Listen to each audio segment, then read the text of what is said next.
nitwa Muhire Justin nkuko mwabyumvise rumwarimu mu itorero rya Batsinda muri paruwasi ya Gasavi. Bishimiye Imana rero ko mukurama kwacu Imana iduhuje tuganire ijambo ry'Imana. Twumvise byinshi kandi byiza, turacyakomeje kubyumva, n'inyuma hari ibindi, ariko intego ni ugusenga. Mwarimu mugenzi wanjye yatubwiye amagambo meza, yatubwiye amagambo y'abanyamasengesho bari kumwe na Ezira Abisirayeli ku kagezi kitwa Ahava, abategekera gusenga biyirije. Birashoboka ko ushobora kuba hano wiyirije ubusa, ariko niba utaniyirije uze kuva hano umenya agaciro ko gusenga umuntu yiyirije ubusa. Hanyuma basenga ababwira ijambo ry'ihumure. Ntabwo ari wenyine wabivuze, hari undi mwanditsi wabyanditse, aravuga ngo abantu bose begera Imana bakwiriye kuyegera ariko bizeye ko iriho kandi kibeshejeho ari ukugira ngo igororere abayishaka. Sifa kwa Mungu. Hanyuma nawe arababwira ngo amaboko y'Imana yacu ari ku bantu bayishaka. Murabyibutse? Data nahimbazwe. Amaboko y'Imana yacu ari ku bayishaka kugira ngo ibagirire. Nta muntu waje gushaka Imana uri hano. Mwese nicyo cyabazanye. Mbese urumva iryo jambo atari ryiza ko Imana yatubwiye amaboko yayo ari kuri twe, kandi si ukugira ngo itugororere gusa, ngo ahubwo ifite n'ibintu irwanya. Irahari ngo irwanya. Umwigisha uvuyeho avuze amagambo menshi atabonye umwanya wo gusobanura, ariko meza nayo aganisha ku gusenga. Kandi yatubwiye ku nzira, yavuze ngo naho ibintu byose inzira zose zafungwa, yanazitubwiye zimwe mu zifunze, ariko aravuga ngo ntabwo Imana igiye buri nzira ku banyamasengesho. Haleluya. Kandi umuntu w'umunyamasengesho ubyiyiziho ntabwo asengera mu rusengero gusa. Umunyamasengesho n'indakumirwa, bakinga ubuvumo tuzasenga, bafunga ubutayu umunyamasengesho arasenga, bakinga insengero abasenga barasenga, kuko ni bwa buryo. Ntabwo gusenga ari impano, gusenga ni itegeko. Gusenga ntabwo ari impano. Hari umuntu ukubwira ngo njye mfite impano yo gusenga. Oya, gusenga si impano, si n'umuhamagaro. Gusenga ni itegeko. Yesu yaravuze ngo dusengeshe umwuka uburyo bwose. Nese kuki yavuze ngo uburyo bwose? Nuko yarazi ko uburyo bwa mbere ari mu rusengero, uburyo bwa kabiri ni mu byumba, no mu buvumo ni ubundi buryo, no mu butayu ni ubundi buryo. Izo nzira zose ziramutse zifunze haracyari ubundi buryo. Haleluya. Ntabwo umunyamasengesho ajya mu buryo bwo gusenga. Ndagira ngo rero noneho mbabwire uburyo dukwiriye gusenga ariko turi n'abiringirwa. Turi gusenga rwose murabishoboye. Ninjiye hano musenga, n'ahandi bagifite ubwo buryo. Natwe Gasave ku wa kane birirwamo icyumba cyuzuye, n'ahandi ku Muhima barasenga ku wa mbere, ku munsi nk'uyu ruruzuye, ku wa gatatu Nyarugenge barasenga naho ruba rwuzuye. Hirya no hino nk'uko mubizi barimo gusenga. Ariko ubukene Imana ifite mu banyamasengesho ni ugusenga ariko abantu atarabiringirwa. Muze kumfasha icyo cyifuzo nacyo tugisengere, sibyo yemwe? Gusenga ari kuri Imana ifite icyuho mu mpano zose yahaye abantu. Imana ifite icyuho cyo gukoresha izo mpano ariko tutiringirwa. Ntabwo turabiringirwa. Ntabwo ifite icyuho mu baririmbyi, ntigifite mu basenga, naho ku ruhimbi tuba tuvuye Imana yafite icyuho. Mu mpano zose Imana ikeneye umuntu wahagarara mu cyuho ariko ari umwiringirwa, kugira ngo avugane n'ijuru, amenyeshe isi icyo Imana ishaka ku bantu bayo.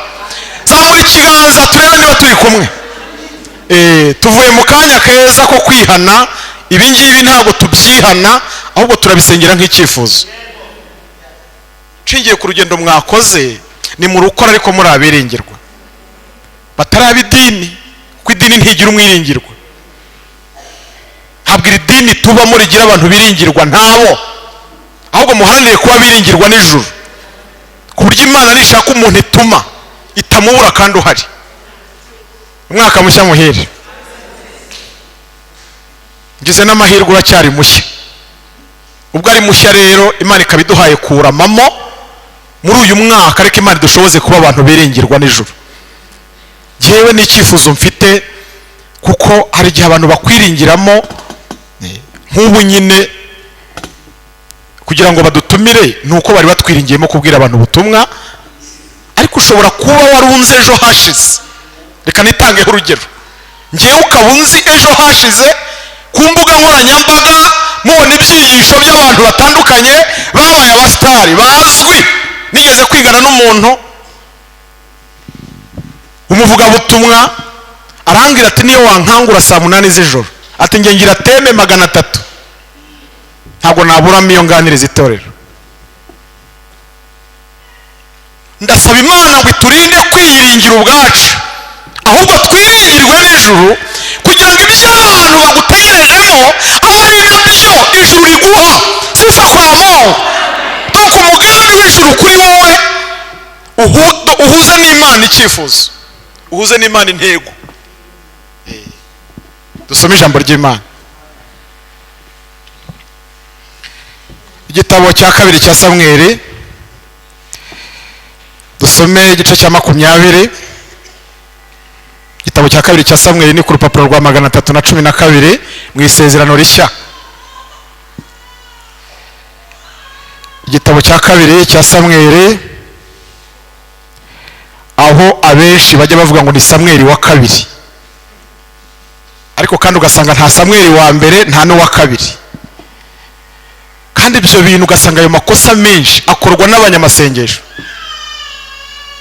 Ubu mubona abantu babaye mu bihuru bakegera Imana cyane bakayicokoza, bagira utuntu twinshi twivangirwa, kandi nyamara umuntu wegera Imana kenshi nk'uko turi hano mu Mana, Imana itanga mbere yuko tuvuga ubutumwa, Imana itanga ubwenge. Iyo usenze Imana cyane ukavugana nayo mubitsa amasezerano menshi, ariko ikimenyetso cy'uko yavuganye nawe ni imyitwarire yawe. Itwereka ko wavuganye n'Imana koko. Uburyo mu bihe bisa n'ibi uwo muntu wavuganye nayo yitwara ati. Hari utuntu rero abantu b'abanyamasengesho bagira ugasanga nitwe dusa naho tubereye imbogamizi, tubereye inkomyi, abantu ahubwo babonana nayo rimwe na rimwe. Mvuza ko nakoroshye, ariko hari n'utundi tugenda tuza. Imana ijya idufasha, iduha umwuka w'ubwenge. Kuri icyo gice cya 20 umurongo wa 16 havuze ngo iki? 16 haravuze ngo maze umugore w'umunyabwenge wo muri uwo mudugudu ashyira hejuru aravuga ati, nimwumve ndabinginze mumbwire Yowabu muti igira hino muvugane. Aramwegera, umugore amubaza ati, mbega ni wowe Yowabu? Nawe ati ni njye. Aherako aramubwira ati, umva amagambo y'umuja wawe. Nawe ati ndumva. Aravuga ati, kera, muvuge ngo kera baravugaga ngo ntibazabura kugisha inama muri Abeli, nuko bamaramarizaho iryo jambo ati, ndi umwe mu banyamahoro kandi biringirwa muri Isiraheli, none urashaka kurimburana umudugudu n'umubyeyi wo muri Isiraheli? Urashakira iki kumira bunguri gakondo y'Uwiteka? Yowabu aramusubiza ati, biragatsindwa ko mirabunguri cyangwa ko ndimbura, siko biri, ahubwo hariho umugabo wo mu gihugu cy'imisozi miremire ya Efurayimu witwa Sheba mwene Bikuri yahagurukirije ukuboko kwe ku mwami Dawidi, mube ari we mutanga wenyine, mbone kubavira ku mudugudu.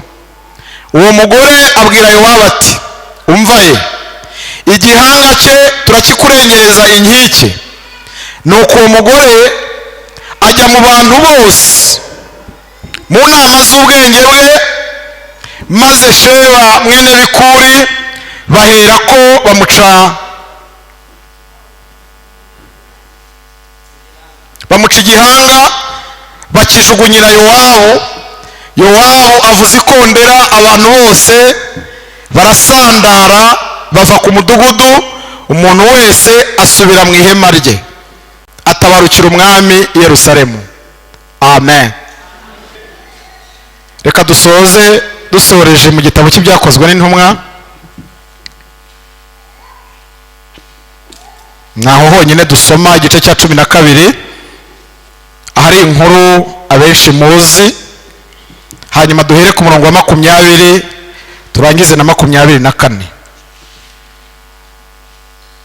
Byakozwe n'intumwa igice cya 12 murongo wa 20 turangize na 24. Bukeye Herode arakarira ab'Itiro n'i Sidoni, ariko bahuza inama baramusanga.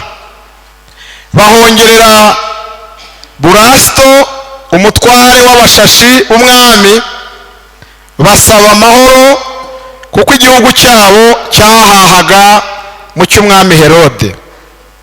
Nuko ku munsi wategetswe, Herode yambara imyenda y'ubugabe, yicara ku ntebe y'ubwami, arabaganirira. Abantu barasakuza bati, yemwe, noneho ni ijwi ry'Imana si iry'umuntu. Ariko muri ako kanya marayika w'umwami Imana aramukumbanya, kuko adahaye Imana icyubahiro, ahera ko agwa inyo, umwuka urahera. Ariko ijambo ry'Imana riragwira, riramamara. Amen. N'ayo magambo ngira ngo tuganireho akanya gato dusenge.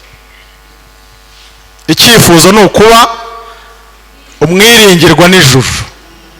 Dungo dusenge ariko turabiringirwa. Ndaza kubabwira umumaro w'isengesho ry'umuntu urisenga ariko yiringirwa. Kandi shingiye ku buhanuzi numvanye umuyobozi utuyoboye, ndagira ngo nanjye mbushimangire. Iri teraniro, iki cyumba mubona twiriwemo, marayika w'umwami Imana, ndahamanya n'umwuka w'Imana uba muri iki, ko ari buze kugikoreramo ibintu birenze kimwe, bitanga umusaruro ku itorero, bitanga umusaruro kuri wowe ubwawe, bitanga n'umusaruro ku gihugu cyacu cy'u Rwanda. Sifa kwa Mungu. Turahamagara ijuru kuva mu gitondo kugeza igihe dusoreza, ariko twizeye tudashidikanya ko ijuru ryurukiye kubana natwe, kugira ngo riryohereze marayika agire ibintu akumbanya nk'uko yakumbanyije Herode. Muri iri teraniro birakunda, niba ubyumvishe ntera data icyubahiro, birakunda. Abantu bidashobokera ni abantu badasenga, ariko ku muntu usenga, uwacu igeze usoma ijambo rivuga ngo abantu bitiriwe izina ryanjye nibicisha bugufi bakareka ingeso zabo mbi, hari ibintu Imana yabemereye. Yavuze ngo nzururuka mbatabare. Ku bantu bari hano bihannye, nimwakire gutabarwa kuvuye ahera mu izina rya Yesu. Ku bazi ko bamaze kwezwa, nimwakire gutabarwa, Imana yabitwemereye. Nzururuka mbatabare, mbababarire, nindangiza mbakirize iki? Igihugu. Sifa kwa Mungu. Ayo ni amasezerano y'abasenga. Nuko bitunanye, ariko ubundi abasenga bagira urufunguzo rukingura aho abandi byanze. Abasenga bahesha agaciro, bihesha agaciro, bakagahesha ingo zabo, bakagahesha itorero, bakagahesha n'igihugu. mu gihugu cy'u Rwanda niyo twaba ari twe turi hano gusa ariko turi abiringirwa n'ijuru twakomanga ijuru rigakingura. Ikibazo nyine ni kwa gusenga ariko dusengana ishyari, ni kwa gusenga ariko dusengana ubugome, ni kwa gusenga turenzaho hejuru y'ibyaha amakimbirane dufitanye n'abantu. Ugasanga nubwo hano bakwiringira ngo wahagarare ubwirize ariko umutima wawe ntabwo ijuru ribishimira. Ugasanga nubwo wavuga amagambo menshi ukayavuga neza uyagerekeranyije uzi kuyakurikiranya ariko ijuru ritakwiringira, utari umwiringirwa mu ijuru byose ni imfabusa. Waririmba abari bari hanze bakinjira kubera umuhogo wawe, kubera ijwi wifitiye, kubera impano ufite, abantu bakumva uririmba neza ariko kubera ko ijuru ritagutumye nta cyizere rigufitiye izo uririmba ugasanga no mu kabari bazicuranze. Mujya muzumva indirimbo zaririmbwe n'abantu batiringirwa no mu kabari barazicuranga, kandi umuntu yamara kumva message irimo akavuga ati muzane irindi. Ubwo se nk'izo ndirimbo undi bazumva ngo zibafashe, niba baziririmbira hano twe tukumva hari ibintu birimo kugenda byururuka tugahereza Imana icyubahiro, mu kabari bazicuranga ngo bigende bite? Nyuma yo kuyumva akavuga ati zana irindi cupa, umuntu akayumva ari umugambanyi kuri mugenzi we. Ndagira ngo dusenge Imana idushoboze tube babiri tube batatu ariko twiringirwe n'ijuru. Bibiliya uyu mugore mwumvise nyine data yavuze ngo umugore 70% hano muri Bible. Iyo usomye ijambo umugore, umukobwa, urutoki n'ibindi nk'ibyo haba hari mu kuvugwa itorero, ariko ntibikuyeho ko hari n'umugore nyirizina nk'umugore nyine uvugwa muri Bibiliya. Aha rero ngiye kumuvuga nanjye nk'itorero. Uyu mugore w'umunyabwenge yantunguye, yantangaje cyane. Mu gihe Dawidi yarwanaga n'umuhungu we Abusalomu yamwigometseho, muri iyo ntambara ya Dawidi n'umuhungu we Abusalomu, Dawidi yaje kumuhunga, ahunga inkota y'umuhungu we. Ntabwo njya mu mateka kubw'igihe ariko abenshi muri mwe ayo makuru mvuga murayazi. Amaze guhunga ngo Abisiraheli n'Abayuda byari ngombwa ko birema inteko bakajya inama ngo bajye gucyura umwami agaruke i Yerusalemu ahunguke. Ntibahuza inama rero, ariko Abayuda bashyiramo imbaraga kujya kuzana Dawidi. Ibyangombwa byose barabyegeranya. Iki gihe cyo kugaruka kwa Dawidi ni nacyo gihe uwitwa Mefibosheti yagambaniwemo n'umugaragu we witwa Siba. Yari yaramaze igihe agaruye Mefibosheti amukuye iyo debari kwa Makiri, uburyo yamuzanyemo mu bwibuke. Mefibosheti ngo ageze imbere ya Dawidi mu cyimbo cyo gupfa nk'uko yabitekerezaga, atungurwa n'ubuhanuzi Dawidi amubwira ngo humura. Haleluya! Ubu hano hari abantu benshi bagombaga gupfa muri uriya mwaka ushize, ariko mwatunguwe n'ijambo rivuga ngo baho. 2025 baho, ku buryo ugenzura impamvu yo kubaho kwawe ntumenye impamvu, ariko Imana yari ibizi ko uyu munsi uzaba uri imbere yayo. Humura, ntugipfuye, nzajya nkugaburira, tuzasangirira ku meza amwe. Hirya y'ibyo nzagusubiza imisozi n'udusozi by'inyarurembo. Haleluya! Mefibosheti ntabwo yabyumvaga ukurikije imyaka yari amaze iro debayi. N'ubu hari ibintu Imana ivugira hano ntimubyumve ukumva si ibyawe, ariko Imana iyo ivuze icyo nyikundira igira ububasha bwo kurinda ikivuze, ikakirindira mu wo yakibwiye kugeza igisohoje, kuko Imana si umuntu ntikiranirwa habe na gato. Ngo buke kabiri amaze guhunga, mu bagiye kumusanganira za ntago Mefibosheti yagiye, kuko Siba yamuhisha amakuru yuko bagiye gucyura umwami, ahubwo aba ari we ujya gusanganira umwami.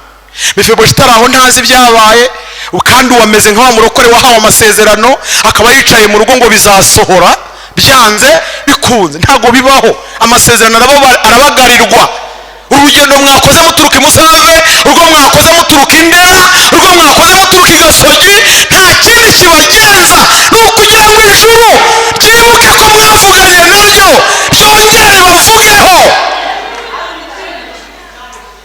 Izi ntambwe zanyu zivugurura ubusabane bwanyu n'ijuru. Niyo mpamvu kuzitera ritakwiringira urimo gutakaza igihe. Arangije Dawidi abaza Siba ati ko mbona niwe uje kunsanganira umugaragu, shobuja Mefibosheti ari he? Undi ati sugira ngo akwitayeho.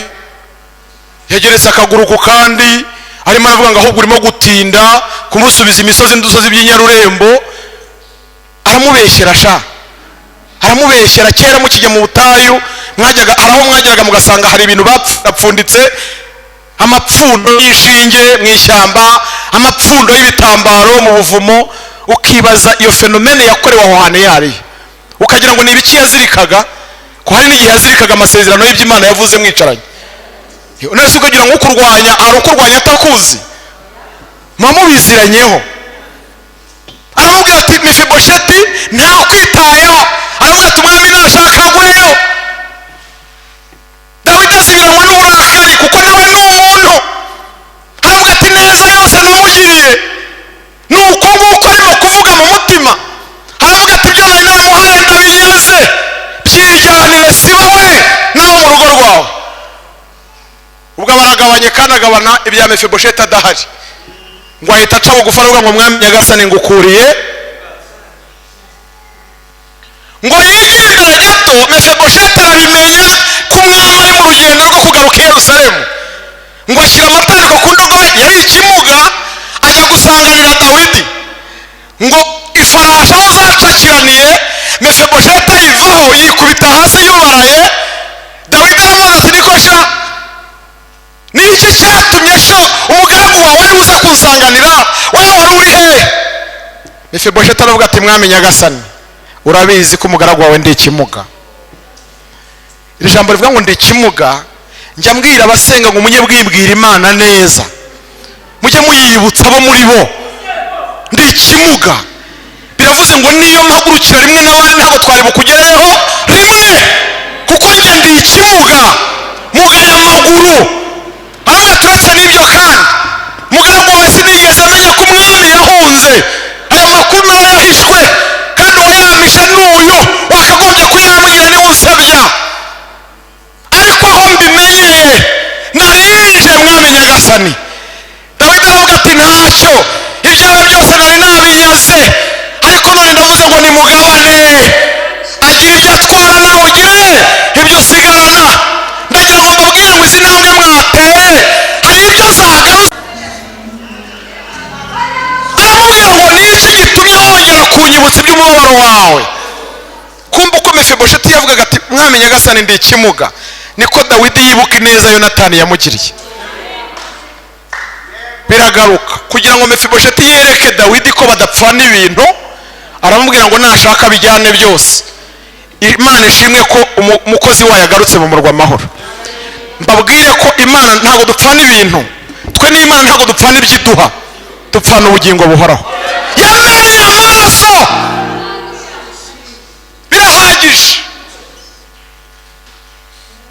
Twigarukire iryo hunguka rero niryo Abayuda baboneyemo ijambo rihagije, barusha Abisiraheli ndetse babatanga kujya gusanganira umwami ngo atahe.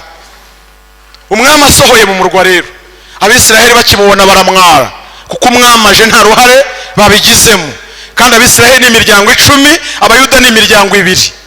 Havuka impaka rero, kandi izi mpaka zavuze icyo gihe natwe tujya tuzigira.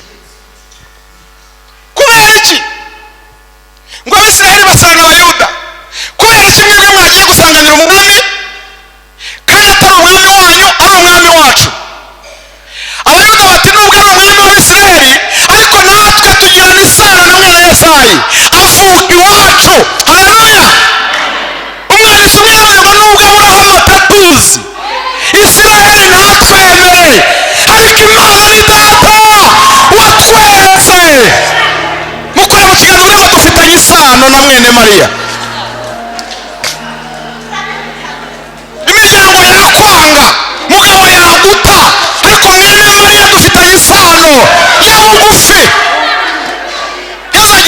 kwirukana mu nzu ye, ntazagira umuntu ukubyiga. Cyabwira uti ni Yesu wangize kuba umuvandimwe we, byabaye mutabizi ariko njye mbyiyiziho. Habwa ati arabayoboye muri miryango 10 ariko avuka iwacu.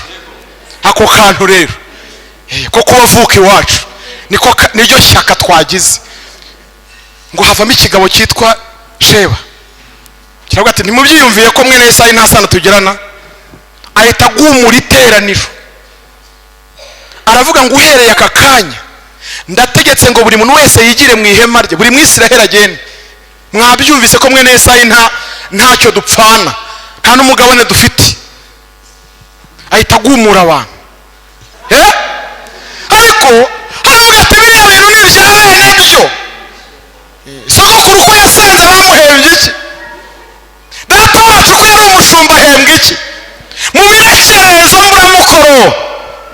Ariko baraha dufite impamvu yo kuhaba. Haleluya. Ndashimira Imana ko nubwo yabagumuye ntabwo bagiye bose. Bibiliya yavuze ngo hari igice gito cyasigaranye na Dawidi. Buri gihe Imana ntijya ibura abantu, ntabwo ijya ibura abantu. Maze iminsi numva abantu bivugishwa ngo abantu baraguye. Muzabumva abavuga abatumwa bakibaho, n'abesikoro, n'abahanuzi bakibaho, n'abatekamitwe. Jya uhagarara mu cyuho uhamye ko abantu b'Imana bagihari. Ntabwo ari bose, hari igice gito kiba gihagarariye Imana mu mwanya ikwiriye kubamo. Ngo hasigara igice gito gisigaranye na Dawidi. Icyo gice gito rero kirimo umugore w'umunyabwenge. Yowabu abonye uburyo Abisiraheli bigumuye, ngo afata ashoza intambara kugira ngo arwanye, arebe icyo kigabo cyagumuye abantu kuri Dawidi, ngo mpaka cishe. Ubu tuvugana, ubu twicaye hano, Imana iri mu kazi. Mwe ntimubibona, ntabwo mubibona. Uru rugamba musengera dushyira amavi hano, intsinzi ikabonekera hirya aho tutahageze. Ubu tuvugana Imana ibirimo kurwana. Twe twaje gusenga. Mwese ntabwo muzi ko umunsi Huri na Aroni bari bari ku musozi na Mose, ngo bamufashe amaboko. Aho bahagaze si intsinzi yabonetse, ahubwo intsinzi yabonetse kwa Yosuwa mu rugamba, mu ntambara aho bari.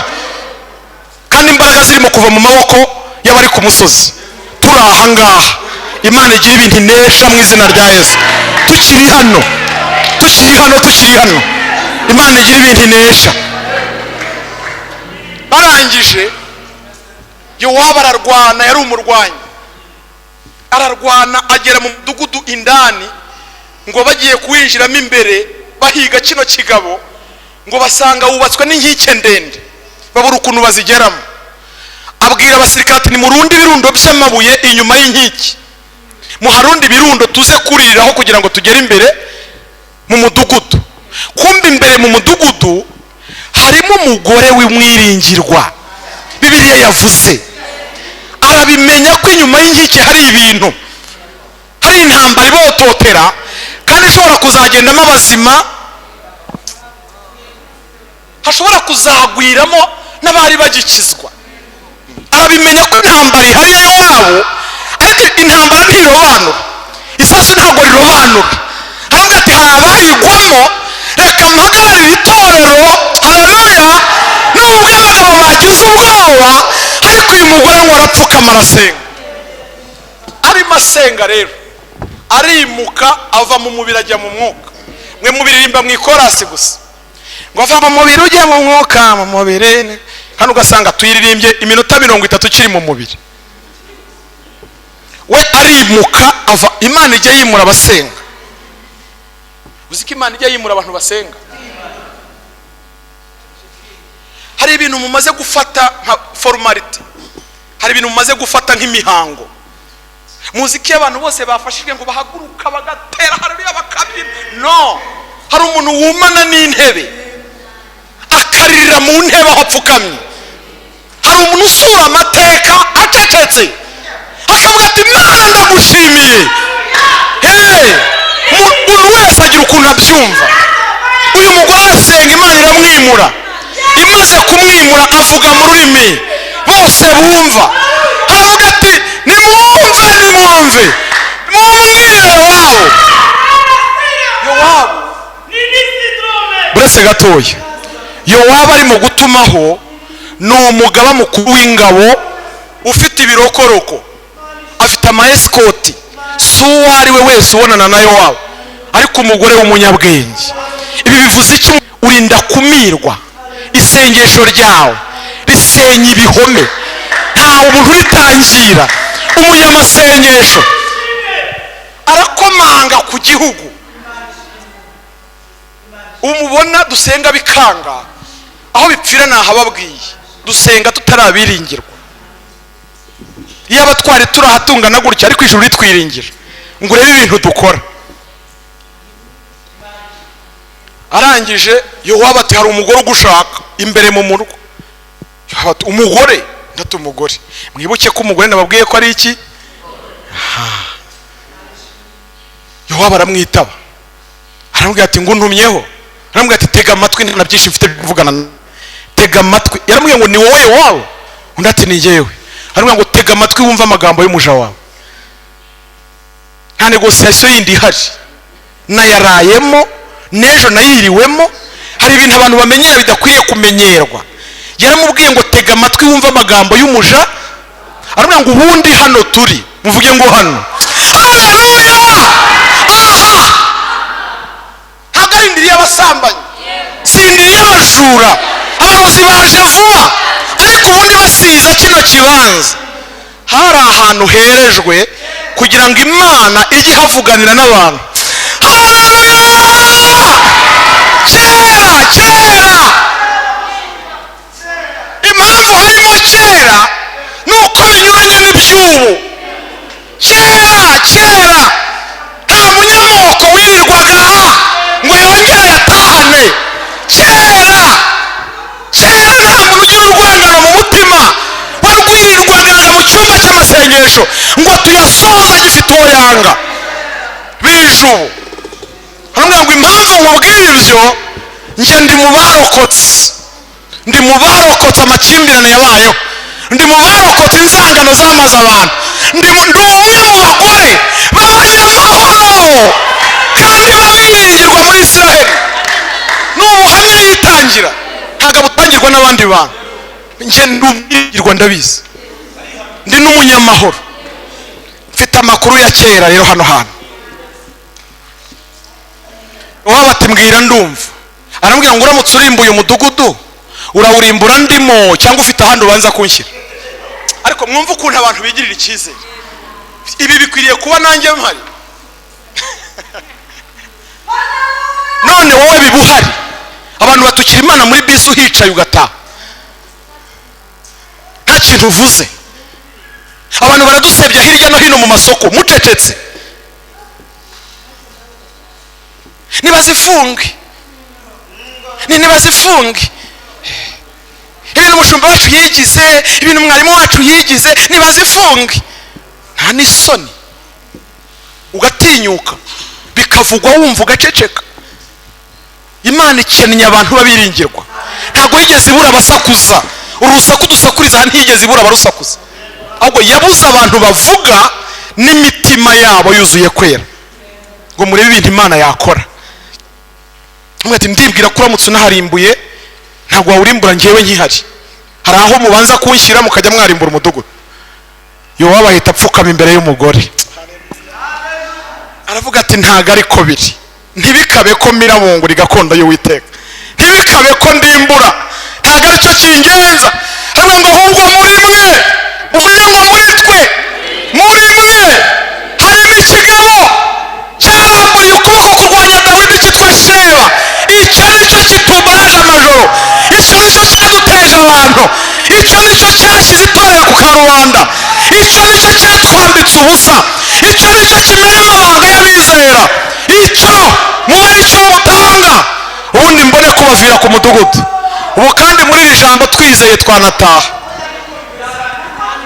Ntabwo mvuga kuva hano ngo tujye mu rugo, ndavuga ko mwabasubiza mu matorero yanyu muri iri jambo, mwasubira mu nsengero zanyu kubw'iri jambo.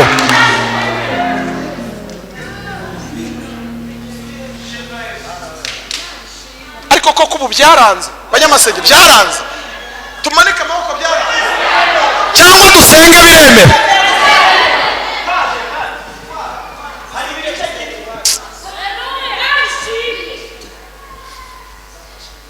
Arambwira ati sawa, abari we mutanga hanyuma mure kubavira ku mudugudu. Ubu tugiye gusengesha isengesho risaka Sheba, kandi uramwisakamo mbere y'uko uza mu rusengero, urabanza umusake muri wowe. Umugore aramubwira ati ni Sheba washakaga? Undi ati, arambwira ati noneho isubirira inyuma y'inkiki. Si igihanga cye, igihanga ni kimwe mu byerekana ko umuntu yarangiye atazazuka, kuko nta kajariti y'umutwe ibaho. Arambwira ati wowe tutongeye no kwirirwa tubonana, ejo muzajya kubona mubona igihanga cya Sheba kibasanze inyuma y'inkiki. Ariko Imana imfashe niba uko mbyumva ariko mubyumva.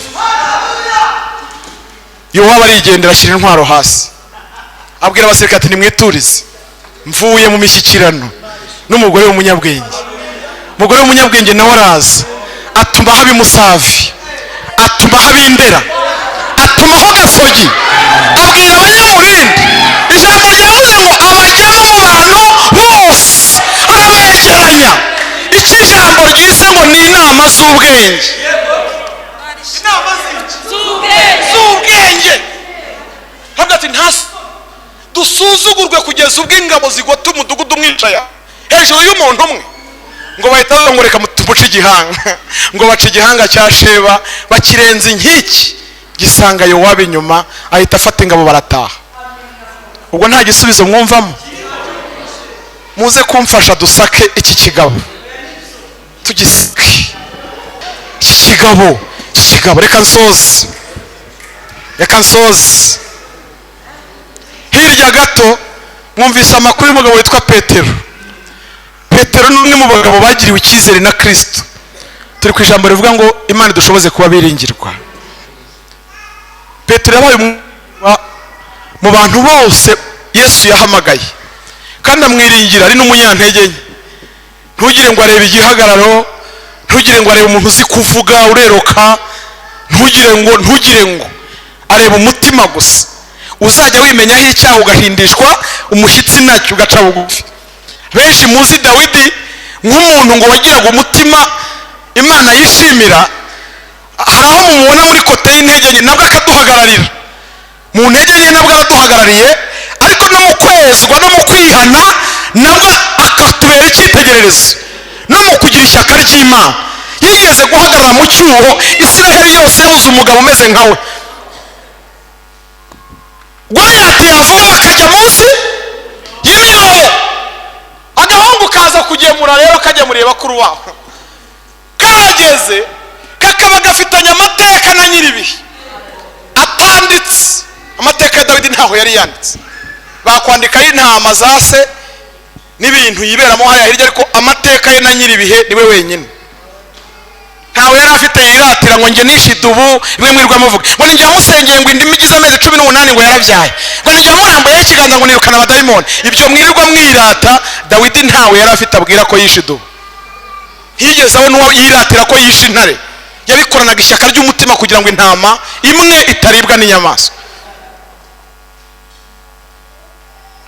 Kagiye mu rero kumvise Goliyati, kabona bene wabo bose bari mu myobo, ngo nta n'umugabo wakaga ikibari mushumba. Nta mugabo waherukanaga n'umugore muri ziriya ngabo za Isiraheli yaka ikibari bari mu ntambara. Mubanze mutsinde Goliyati, nihaboneka agahenge mumunesheje, abashaka gutaha muzataha. Abagore bari ku mabi basenga bati abagabo bacu baheze mu ntambara, abana babuze base. Dawidi arahahinguka, aravuga ati birasaba iki? Icyo kigabo kirimo kuvuga ibyo cyarakebwe, kivuka si igitangaza kubona Isiraheli yose mwinirwa mu mwobo hejuru y'umuntu umwe. Ariyemeza. Imana ikeneye umuntu umwiringirwa uhagarara mu cyuho, ntabwo ikeneye abantu benshi n'ikirisha ingabo nyinshi. Ahantu rero Petero akura kuba umwiringirwa ni hehe? Ni igihe Yesu yigeze abaza ngo mbese mwebwe iyo dutandukanye hamwe mucururiza mu gace mwumva abantu bavuga ko? Yesu yarakibajije, akibaza kandi uyu mugabo ari mu iteraniro rimuzi nk'umubw'intyoza mu kuvugira imbere ya Yesu, rimuzi nk'umuntu ujya ubaserukira agasubiza ibibazo byananiranye. iri teraniro rizi Petero nk'umuntu ushobora kwibaza Yesu ngo twebwe abantu bagukurikiye dusize ibyacu tuzagororerwa iki? rizi Petero nk'umuntu ujyana na Yesu gusenga ku musozi abandi badahari. hagati kamemu ntago twabura igisubizo, kandi Petero yari akitwa Simoni. mwumva abantu bavuga ko ndinde Yesu. rero hari igihe njya ndeba perezida wa repubulika ariko baza nk'abayobozi, hari akantu yigeze akora, ava hejuru kuri podium aramanuka arabegera ati ko mbabaza ntimunsubize. njya mbona Yesu nawe ahangaha yaravuze ati ko mbabaza ntimunsubize, mwumva abantu bavuga ko bo bararebana. undi ati nudasubiza mu kanya aradushyiramo iki? uwambere baramanitse ati rwose njye ntagiye kwihagararaho, numva abantu bavuga ngo uri Eliya. aravuga ati nishaka mbe byishe, ariko ikizima nuko navuze. Yesu ati ntabwo ndi Eliya. undi barongera bareba bose bakareba Petero ngo abari uvuga, bakabona nawe ntahari. undi yigiriye ubwoba aramanika ati numvise bavuga ngo uri Yeremiya. bapfaga kuvuga kugira ngo bikize Yesu, ariko komenti teologikoma zigaragaza ko umuntu wavuze ngo ni Eliya ngo yitaga Yesu nka Eliya, nawe yari ataramumenya. uwavuze ngo ni Yeremiya yamwitaga Yeremiya. ntabwo ari iby'abandi yumvanye abantu, ahubwo nawe niko amwita. uwa gatatu bati Simoni ko ahari, ko ari wajyaga duserukira, ubu ari he? naho Simoni arimo kumva Yesu abyanga, akavuga ati mwese nta wavuga ngo yemere, buriya ni njyewe arindiriye. uwa gatatu aramanika aravuga ngo uri Yohana umubatiza. Yesu ati ntabwo ndi Yohana. Simoni ati ariko murabishywa n'ubusaga. ariko aho yicaye abazima nta sengesho ry'umunyagara ribaho. aravuga ati noneho aha hantu hamaze gukorwa isoni abantu batatu, kandi abantu bazi ko njye na Yesu dufitanye ubumwe. erega ubu njye ntabwo nkuzi, ariko abantu aho utuye bafite uko bakwita. iyo bakubona n'agatambaro, iyo bakubona na Bibiliya n'ipendo, nutaha barakubaza aho wiriwe. hari ibintu bakwiriye kuzagushakiraho rero bo batashobora. sifa kwa Mungu. aravuga ati none abambonanye na Yesu ku musozi bakaba bazi ko iyo mubwiye nyumva, aha ndahavugira icyo Uwiteka we, ndengera ntankoreze isoni muri aba bantu, dore yaranyubahishije umpe icyo kuvugira imbere ye. uwa kane baramanitse aravuga ati mwigisha, aho kugira ngo turebe nabi, njye numva bavuga ngo uri umwe. uyu muntu yaragerageje, yanze izina, yanze kuvuga Eliya, yanze kuvuga Yeremiya, yanze kuvuga Yohana umubatiza, yivugiye umwe. none se Yesu arimo babiri? mu ruhande rumwe ubaye nk'umwarimu ukosora ntabwo wamuha 0. uri umwe wo. ariko Yesu si cyo gisubizo yari akeneye. aravuga ati hari abantu baturuka icyangugu, ari abahanuzi, ntibakarengana ishyamba, bahagera i Kigali bakarongora abagore b'abandi. ubwo ndi umwe muri abo, yanga kwitiranwa nabo. nacyo arakica. ngo amara kukica rero, aho Simoni yari yicaye, ngo Imana imukora ku maso, yibuka igihe kimwe ngo agenda hejuru y'amazi, abwira Simoni ngo tambuka nawe ngwino. aravuga ngo habayeho abahanuzi benshi, ariko ntawigeze agenda hejuru y'inyanja.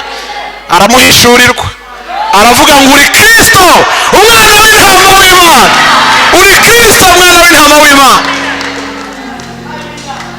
kubera ko Yesu yari azi ko Petero agira ivugavuzi, aravuga ati ukumbi burya nawe wari uri hano, igihe nabarije ntuvuge wari uhari.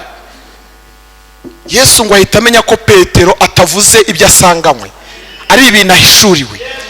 umwanya wose uzamara mu masengesho ntuhishurirwe, ntabwo uzaba wasenze. ukwiriye niyo utahishurirwa ibya muyobozi, hishurirwa ko intambara urwana zizarangira. utaha nicyo gusa, cyane nicyo vutura urugamba ndimo ruza, wishurirwa ibyo byonyine.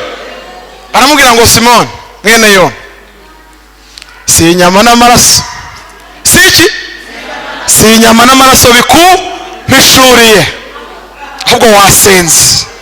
Igihe twaririmbaga wasengaga, igihe abandi banyitiranyaga we wasengaga. Ni Imana igukoze ku maso. Aravuga ngo ndabizi ko ushobora kuza kubyirata uvuye aha, ntiwiyemere. Ntuze kwiyemera ku bantu nawe ntiwarunzi. Cyokora ubwenge wagize bwo kusenga bukuviremo ihishurirwa n'amasezerano nawe. Aravuga ngo uhereye none, kuko umenya abandi banyobewe, nzubaka itorero ryanjye. Ariko si cyo yahereyeho, yaramubwiye ngo wari Simoni wa Yona, izina ndarihinduye. Abahinduriwe amazina kubera gusenga, izina ndarihinduye. Hano ngo ntukiri Simoni, ubaye Petero. Ubaye Petero. Akivuga iri zina rya Petero risobanuye urutare, kandi urutare ni Yesu. Aramubwira ngo reka ntangaze n'ibindi bintu. Kuri urwo rutare niho nzubaka itorero ryanjye. Kubaka itorero, Yesu arabizi ko mwirirwa hamwuzuzwa, mwagera mu rugo mwabona umuserebanya wapfuye ubwoba bukabica. Arabazi. Aravuga ngo ntabwo ari itorero rizatinya imiserebanya igerekeranyije, si itorero rizatinya ko igihe cy'isengero gikinze, naho amarembo y'ikuzimu yasikuka, ntacyo rizaba. Ryubatswe ku rutare, ryubatswe ku rutare. Aravuga ngo icyo akora wagize umugisha, ariko arimo arakira amasezerano abandi bicaye kubera ko bahishuriwe nabi. Aravuga ati uzi ko ngiye no kuguhera imfunguzo zaryo, kandi ku buryo inahangaha icyo uzajya ugira utyo n'ijuru rizajya rishyiraho kashe. Icyo mu ijuru bazanzura, icyo uzahambura n'ijuru rizagihambura, icyo uzaboha n'ijuru. Umva agaciro k'abasenga, umva agaciro k'abantu basenga. Ni ugukinga ntihagire banakingura. Ntabwo ibyo ngibyo ari Yesu ukibikora. Turi hano ni akazi kacu, nitwe yabihaye. Ibyari bimwuzuye, niko bivuga, ibyari bimwuzuye niwo mugabane twagabanye muri we. Sifa kwa Mungu. Mu gihe Herode rero yaratangiye kwica abakozi b'Imana kugira ngo nsenge, ngo amaze kwirenza uwitwa Yakobo, inkota yamuriye, kuko we nawe ni isezerano yasezeranyijwe umunsi nyina yasabiraga uyu mwana kuzicara iburyo bwa Yesu.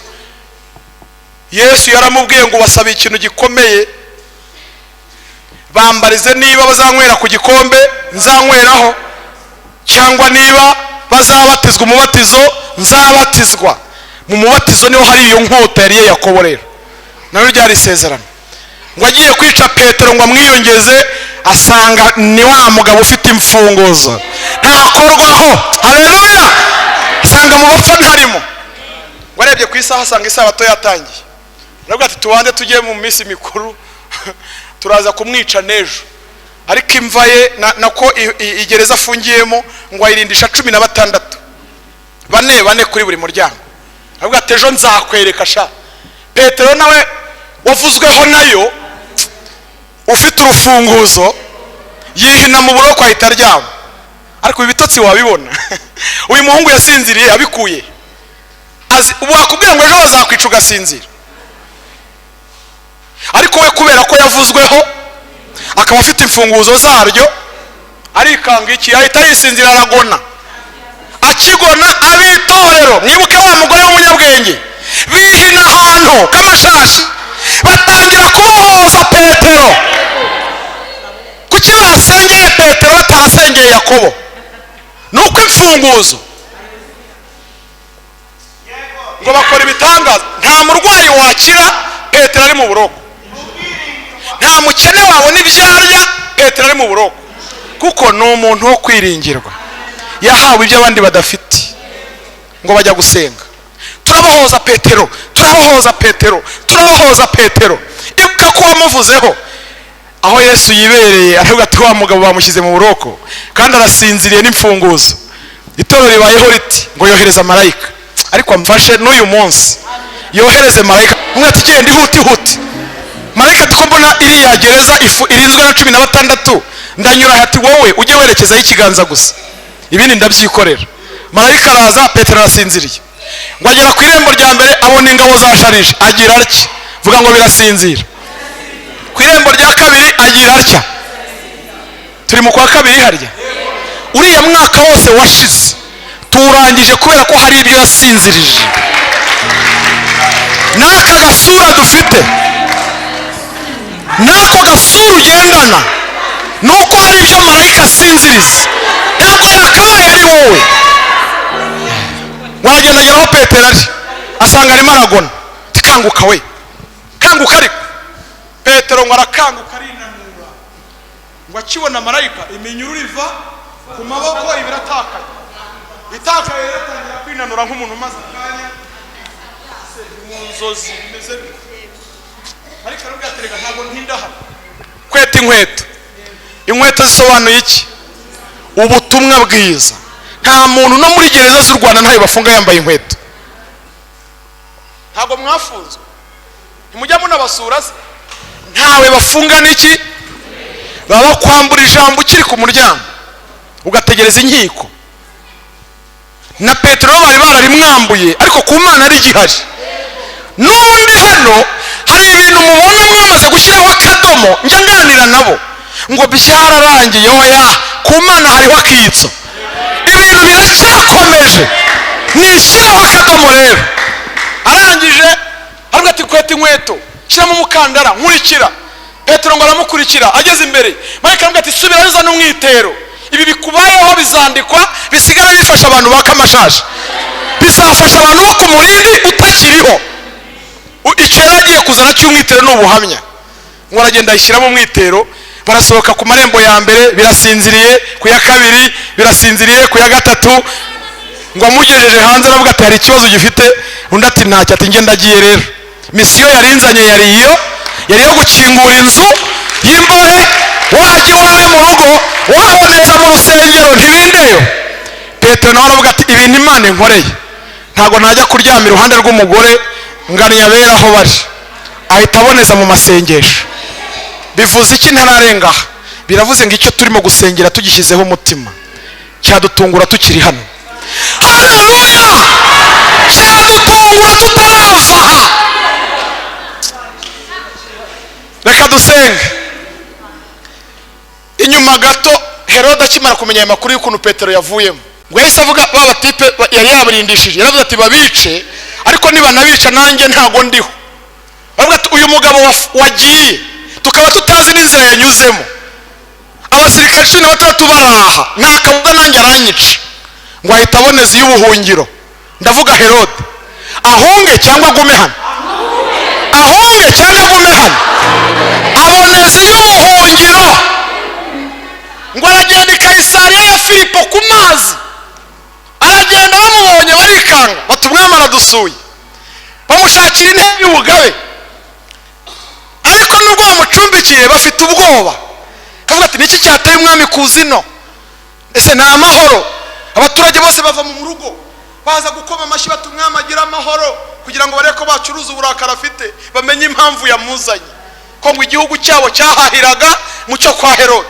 Bakoma amashyi ngo yegera burasita w'umushashi umusasira ati tubwirira umwami ko twese turaha turimo kubyina ngo umwami agira amahoro, umwami agira amahoro. Yumvise bamuririmba rero arasohoka mu cyubahiro ngo yicara ku ntebe y'ubugabe. Arangije ngo arabaganirira. Yaganiriye iki? Yaganiriye ati ngo aterura amagambo yo kwiyemera mu cyimbo cyo guca bugufi ngo yerekane ko yahunze, ahubwo yigirira icyizere avuga nk'umwana. Ngo avuze rero kugira ngo bamunezeze kurutaho, bati nta nubwo ari ijwi ry'umuntu, ahubwo avuze nk'iki? Ako kana. Yesu arongera yohereza marayika Mikayeli w'intambara, aravuga ati nturwane nawe, ntabwo nshaka kutindayo, genda ukore kwitama gusa wigarukije. Icyo yise ngo nukumukumbanya. Araza mukubita urushyi agwinyo, aho barebaga Herode yicaye bahabona ikirundo cy'inyo zirimo gusubiranamo. Ibyo byabaye Kayisariya, nibyo nsabye ngo bibi wawe, nibyo nsabye ngo bibe mu itorero, nibyo nsabye ngo bibe mu gihugu. Imana ikumbanye ibintu byose byishyize hejuru. Imana ikumbanye ibintu byose biyirwanya. imana ibikumbanye mu izina rya yesu. dusoza ngo nyuma y'urupfu rwa Herode ijambo ry'Imana riramamara, ijambo ry'Imana riragwira, basambanyi barakizwa, ijambo ry'Imana riragwira, abibone barihana, ijambo ry'Imana riragwira, abasinzi baratura, ijambo ry'Imana riragwira. nimuhaguruke dusenge. ndagira ngo dusengere ibintu bibiri. ndagira ngo dusenge isengesho rishobora kwica Herode, kugira ngo ubutumwa bwiza bukomeze bwamamare mu gihugu cy'u Rwanda. haguruka dusenge. haguruka kurwana, isakemo sheba muri wowe, isakemo sheba wazengereje itorero, isakemo sheba wazengereje igihugu. aya masengesho y'uyu munsi amuca igihanga, akirenzere inyuma y'inkike, hanyuma umudugudu wacu w'amahoro, Rwanda rwacu rw'amahoro, torero ryacu rw'amahoro. Mana data wa twese uri mu ijuru, wera wa Isiraheli, Imana nkuru, Imana ikomeye, Imana yera, turagushimiye ko waduhaye uburyo bwo kuboneka muri izi nama. turagushimiye ko waduhaye uburyo bwo gusenga. turagushimiye ko wakomeje kuvugana natwe. izina ryawe rihabwa icyubahiro. uyu mwanya turisobanukiwe, imbaraga zidukoreramo ni izaca igihanga cya sheba. turwanyije sheba mu itorero, turwanyije sheba mu ngo zacu, turwanyije sheba mu gihugu cy'u Rwanda, turwanyije sheba. turavuze ngo igihugu nikiba amahoro, turavuze ngo itorero riba amahoro. aya masengesho niyica Herode, turavuze ngo Herode napfe, turavuze ngo Herode napfe. ubutumwa bwiza bugere kure, ijambo ryawe rigwire kandi rirusheho kwamamara. ica Herode babangamiye imikorere y'abantu, ica Herode babangamiye ababyara, ica Herode babangamiye umudendezo w'abana b'Imana. urakoze, urakoze, urakoze, urakoze, urakoze, urakoze Mana.